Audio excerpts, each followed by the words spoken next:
ஒரு அழகான வனப்பகுதியில் உள்ள சிறிய கிராமத்தில் மாயா என்ற சுட்டிப் பெண் வாழ்ந்து வந்தாள். மாயாவுக்கு வானத்தில் உள்ள மேகங்கள் மிகவும் பிடிக்கும். அவற்றின் வடிவங்கள், நிறங்கள் மற்றும் அவை எவ்வாறு நகர்கின்றன என்பதை பார்ப்பது அவளுக்கு பிடித்தமான பொழுதுபோக்கு. ஒரு நாள் அவள் வீட்டின் ஜன்னல் வழியாக வெளியே பார்த்தாள்.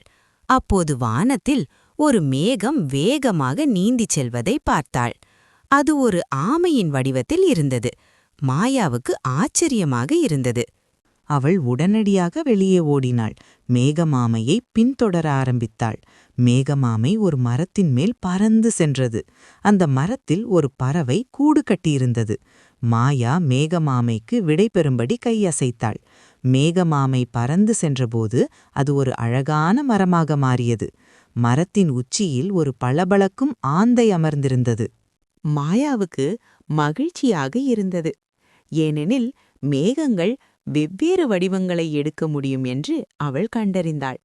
அன்றிலிருந்து மாயா ஒவ்வொரு நாளும் மேகங்களை பார்த்து அவை என்ன வடிவங்களை எடுக்கின்றன என்று கற்பனை செய்ய ஆரம்பித்தாள்.